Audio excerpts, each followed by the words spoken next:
महानगरपालिकेचा वर्धापन दिन दरवर्षी मोठ्या उत्साहाने साजरा केला जातो।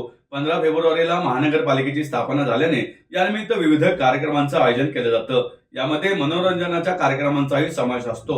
मात्र यंदाच्या वर्षी वर्धापन दिनाचा कार्यक्रम होणार नाही असं महापालिका आयुक्त नवल किशोर राम यांनी जाहीर केलंय। राज्याचे उपमुख्यमंत्री आणि पुण्याचे पालकमंत्री असलेले अजित पवार यांचे गेल्या आठवड्यात विमान अपघातामध्ये निधन झाले। अजितदादांच्या निधनाच्या धक्क्यातून अद्याप महाराष्ट्र सावरलेला नाही। राज्य सरकारने ही 3 दिवसाचा दुखवटा जाहीर केला होता। महापालिकेचा वर्धापन दिन असल्याने दरवर्षीप्रमाणे यंदाही विविध कार्यक्रमांचं आयोजन करण्यात आलं होतं। यामध्ये मनोरंजनाच्या कार्यक्रमांचाही समावेश होता। महापालिकेतील अधिकारी कर्मचारी दरवर्षी वर्धापन दिनानिमित्त आयोजित कार्यक्रमात सहभागी होतात। यंदाही या कार्यक्रमात सहभागी होण्याबाबतचे परिपत्रक महापालिकेच्या वतीने काढण्यात आले होते। उपमुख्यमंत्री आणि पुण्याचे पालकमंत्री राहिलेल्या अजित पवार यांच्या निधनाला 10 दिवसही झालेले नाही। मात्र याकडे दुर्लक्ष करत महापालिका प्रशासनाने वर्धापन दिनानिमित्त मनोरंजनाच्या कार्यक्रमांचे आयोजन केल्याचे समोर आले होते।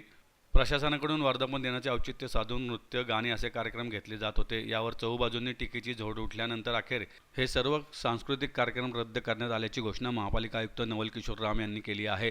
असे कोणतेही कार्यक्रम घेतले जाणार नसल्याचे आयुक्त राम यांनी स्पष्ट केले। मोठ्या जल्लोषात वर्धापन दिन साजरा केला जातो, पण यंदा राज्याचे उपमुख्यमंत्री अजित पवार यांचं अकाली दुर्दैवी निधन झाले, त्यामुळे हा कार्यक्रम होणार का नाही? नाही बघा, कसं आहे की वर्धापन दिन अतिशय महत्त्वाचा दिन असते। त्या दिवशी आम्ही एवढे निर्धार घेणार आहोत, एक साधा मीटिंग घेऊन की आम्हाला शहरात चांगला काम करायचं आहे। अजित पवार साहेबांचं निधन झाल्यामुळे महापालिका प्रशासन किंवा एक अधिकारी सुद्धा फार म्हणजे अस्वस्थ झालेले आहेत आणि पूर्ण शहरात एक फार मोठा जे असतं ना की दुःखचा पहाड। तर आता मला वाटतं की वर्धापनच्या दिवसांत सांस्कृतिक कार्यक्रमाचा प्रश्नच उद्भवत नाही। असं कोण सांगितलं आपल्याला? असं पत्र काढलेलं आहे? नाही बघा, कसं मी तुम्हाला सांगतो, आपल्याला एक गोष्टी विचार करायला पाहिजे। नाही आपण एक ऐकून घ्या प्लीज। माझं काय म्हणणं आहे की आपल्या इथे महापालिकेमध्ये 25,000 कर्मचारी अधिकारी आहेत। प्रत्येकांच्या बाबतीत कसं आहे ना की प्रत्येकांच्या प्रत्येक गोष्टीची भान नसते।